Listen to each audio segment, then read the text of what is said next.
सिया राम मित्रों। आज का हमारा विषय है शिक्षा को हाथ में कैसे देखा जाए, कैसे समझा जाए कि कौन कौन किस किस फील्ड में किस किस तरीके की शिक्षा आप ग्रहण करेंगे, कितने तरीके की शिक्षा ग्रहण करेंगे। तरीके से मतलब तात्पर्य ये है कि बीए एमए करने के बाद टेक्निकल बीटेक वीटेक, या फिर बीटेक करने के बाद बीएमए किया उसने, आपने टेक्निकल बीटेक किया, उसके बाद आप पीएचडी करने गए। तो मतलब ये 3 तरीके की शिक्षा हो गई कि आपने जीवन में कितनी तरीके की कितनी फील्डों में शिक्षा जो है ग्रहण करेंगे। एक चीज़ ये बताऊंगा किस तरीके की फील्ड है, मतलब बीटेक एमटेक, या फिर कह लीजिए कि ट्रेड आपकी क्या रहेगी, ये मैं बताऊंगा। बीटेक करेंगे कि आप पीएचडी करेंगे, ये बताऊंगा। और शिक्षा में आप कैसे होंगे ये बताऊंगा। सबसे पहला पॉइंट ये होना चाहिए कि जातक की शिक्षा कैसी होगी, कितना वो मेधावी होगा, कितना पढ़ने में अच्छा होगा, कितना पढ़ने में खराब होगा।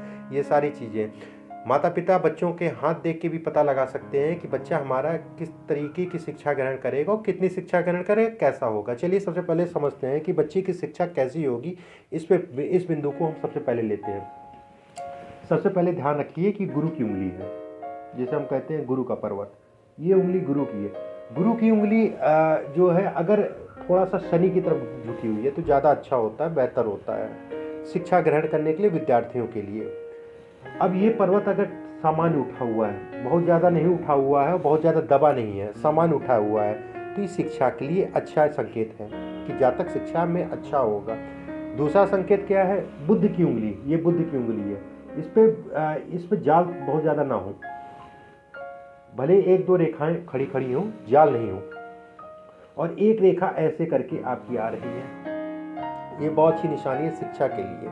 ऐसे लोगों को ये रेखा जो मैंने बताई आपको, केवल ये रेखा, ऐसे लोग जिस फील्ड में शिक्षा ग्रहण करते हैं उसी फील्ड में जुड़े रहते हैं, उसी फील्ड से जुड़ के जो है वो आगे काम करते हैं। दूसरी चीज, तो तीसरी चीज माउंट्स का जो है अच्छा उठा होना, बहुत। और शनि पर्वत पे क्रॉस या फिर बॉक्स, ये सारी चीज़ें नहीं होनी चाहिए। ये शिक्षा को दिखाता है खराब, शिक्षा में दिक्कत परेशानियां दिखाता है क्रॉस होना शनि पर्वत पे, या फिर किसी प्रकार का त्रिशूल। लोग त्रिशूल का बड़ा जिक्र करते हैं, एक दिन मैं त्रिशूल पे वीडियो बनाऊंगा। त्रिशूल कहाँ होना अच्छा है और कहाँ होना खराब हो। ज़्यादातर मैं आपको एक सीधा सीधा उदाहरण दे रहा हूँ, त्रिशूल होना ही खराब होता है। ज़्यादा अच्छा या खराब छोड़िए, त्रिशूल ना हो, तिल ना हो, ये सारी चीज़ें ना हो तो ज़्यादा अच्छा है। और जितनी रेखाएं हाथ में कम हो भाई, जीवन रेखा, हृदय रेखा, मस्तिष्क रेखा, भाग्य रेखा, 3-4 रेखाएं तो ज़्यादातर लोगों के हाथ में होती हैं। अन्यथा की रेखाएं जो है वो खराब होता है, बहुत ज़्यादा मतलब उसका नहीं निकलता है। जीवन में उलझने बहुत होती हैं, भले काफ़ी रेखाएँ हैं, ऐसा आदमी कह लीजिए नेता बन जाए, मंत्री बन जाए, लेकिन वो सुखी जीवन नहीं व्यतीत कर पाएगा। मतलब जिस चीज़ को एंजॉय कहा जाता है हमारे शब्दों में, आपके शब्दों में, एंजॉयफुल लाइफ नहीं हो पाएगी उसकी।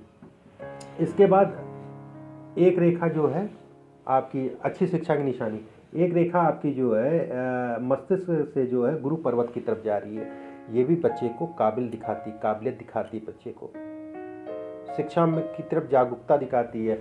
अब ये उंगली, अगर गुरु की उंगली सूर्य की उंगली से, ये गुरु की उंगली है और ये सूर्य की है, सूर्य गुरु, ये उंगली बड़ी है, ये छोटी है, समानता ये उंगली बड़ी होती है, ये छोटी होती है। अगर ये बड़ी है, ये छोटी है, ऐसे बच्चे विलक्षण प्रतिभा के होते हैं, वो कुछ अलग करना चाहते हैं, वो अलग करके दिखाते भी हैं। खासकर कह लीजिए आप समाज में ईटेक बीटेक अलग चीज़ है, वो मैं आपको एक शोध कह लिए, शोध, ऐसे बच्चे शोध में जो है रिसर्च में और देश दुनिया में अलग अपना जो है एक मुकाम बनाते हैं, कुछ अलग लेके आते हैं कि ये चीज़ें जो है, और उसके बाद वो संसार या देश के साथ जुड़ जाती हैं कि नहीं इन्होंने इसकी खोज की, या फिर ये जो कह रहे हैं वो बहुत अच्छा कह रहे हैं, बहुत सटीक कह रहे हैं, ये उसको दिखाती है। बुद्ध की उंगली पहले सूर्य की उंगली के पहले फोर तक अगर पहुंच रही है, इसमें मैंने बहुत ज़्यादा लंबी बना दी है। ये उंगली, बुद्ध की उंगली, छोटी वाली उंगली, अगर सूर्य की उंगली के पहले फोर तक पहुंच रही है, ये भी एक अच्छी शिक्षा की निशानी है। ये भी दिखाता है जातक की शिक्षा अच्छी होगी। तीसरी, सूर्य की उंगली है, उसके नीचे एक छोटी लाइन है, ये भी शिक्षा को, आपकी बेहतर शिक्षा को दिखाता है। ये सारी चीज़ें ऐसी हैं। अब चलिए कुछ चीज़ें मैं आपको और बताता हूँ।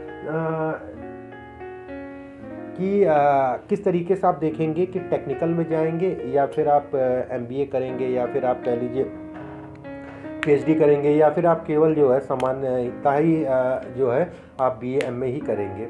अगर ये जो चीज़ें मैंने बताई हैं ये शिक्षा में होनहार के लिए शिक्षा को दिखाता है। अब सबसे पहले आप देखिए कि शनि की उंगली के नीचे अगर पर्वत सामान्य उठा हुआ है, कटी पेटी रेखाएं नहीं हैं और किसी प्रकार का जाल नहीं है, शनि पर्वत नीचे, तो ऐसे बच्चे, और शनि हाथ में सबसे बलिष्ठ है, मतलब उसका पर्वत बिल्कुल विकसित है, भाग्य रेखा आ रही है, शनि पे एक खड़ी रेखा भी है भाग्य रेखा के अलावा, तो ऐसे बच्चे टेक्निकल शिक्षा को जाते हैं या कह लीजिए टेक्निकल शिक्षा में इलेक्ट्रिक इलेक्ट्रॉनिक्स इन सब चीज़ों में फील्ड में वो जो है जाना पसंद करते हैं, उसी फील्ड में जाते हैं।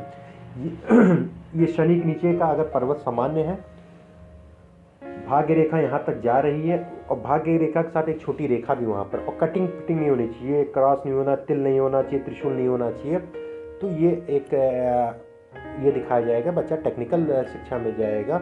उसमें भी इलेक्ट्रिक इलेक्ट्रॉनिक्स में जाने के काफ़ी चांसेस हैं और उसी तरीके की पढ़ाइयों में वो विलुप्त रहेगा। अगर गुरु का पर्वत अच्छा है और पर्वत दबे हैं तो ये कहा जाएगा जातक धार्मिक विषयों पे ज़्यादा जो है ध्यान देगा। PhD का काफ़ी इसमें जो है रोल रहेगा, PhD का, और MA BA ये सारी चीज़ें जो है वो दिखाता है कि MA BA इन सब चीज़ों में वो जाएगा। मंगल का अगर पर्वत उठा है सामान्यतः और मंगल की एक लाइन भी चल रही है यहाँ पर, अन्य पर्वतों के मुकाबले मंगल का पर्वत अच्छा बेहतर उठा हुआ है, तो ऐसे में मैकेनिकल की फील्ड जो है ये दिखाता है और ये टेक्निकल शिक्षा को भी दिखाता है, टेक्निकल शिक्षा को भी दिखाता है।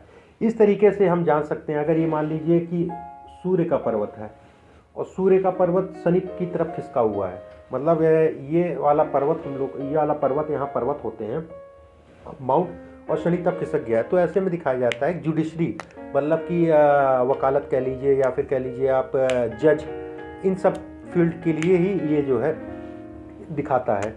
इसके बाद जो हमारा सबसे पहला विषय था कि कितनी तरीके की शिक्षा आप ग्रहण करेंगे, ये बहुत बड़ा प्रश्न है कि आप कितने तरीके की शिक्षा ग्रहण करेंगे। BA MA करने के बाद BTech करेंगे, BTech के बाद आप जो है लॉ करेंगे या फिर MBA करेंगे, ये कितनी तरीके की शिक्षा, ये देखने का मैं आपको तरीका बताता हूँ। ये गुरु की उंगली है और ये सूर्य की उंगली है, मान लीजिए यहाँ पर है उंगलियाँ,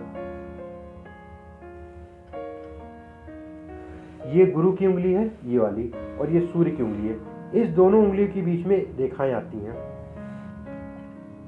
इन दोनों उंगलियों के बीच में रेखाएं आती है।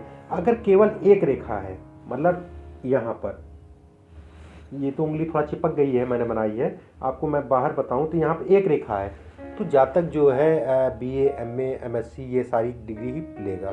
अगर दो रेखाएं आ रही हैं तो ये दिखाता है कि जातक दो तरीके की डिग्री, मतलब कि BA BSc करने के बाद टेक्निकल जा सकता है, ये केवल इससे, बाकी टेक्निकल देखने का तरीका मैंने आपको अलग बता दिया, ये मैं बता रहा हूँ कितनी तरीके की शिक्षा ग्रहण करेगा।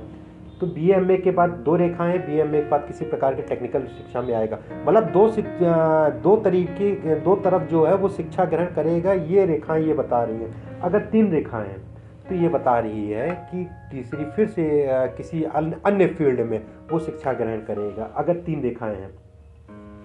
अब बहुत सारे लोग कह रहे होंगे कि देखने के बाद मेरा वीडियो कि मेरे में एक रेखा है और दो रेखाएं, फिर भी मैंने BSc MSc किया, आप गलत, ऐसा नहीं है, गलत मैं भी नहीं हूँ, बस देखने का थोड़ा सा नज़रिया और आप जो है इसको समझ लीजिए कि अगर एक रेखा है उसके बाद दूसरी रेखा डेवलप की, अगर दूसरी रेखा कट रही है, रेखाएं काट रही हैं दूसरी रेखा को, या फिर पहली रेखा को रेखा काट रही हैं, तो शिक्षा ही नहीं है, तो जातक के हाथ में शिक्षा नहीं है। अगर पहली रेखा काट रही है, जातक के हाथ में शिक्षा नहीं है, या फिर जब तक ये रेखा स्पष्ट है तब तक शिक्षा नहीं है, बाकी आगे आने वाले समय में अगर ये साफ हो जाती है तो फिर से अपनी जो है कंटिन्यू कर सकता है। या फिर कहते हैं कभी कभी शिक्षा में फेल हो गया, कारण यही होता है रेखाएं इस पर काटने लगती हैं, तो जिसके कारण जो है जातक शिक्षा में फेल हो जाता है। ये तरीका है देखने का।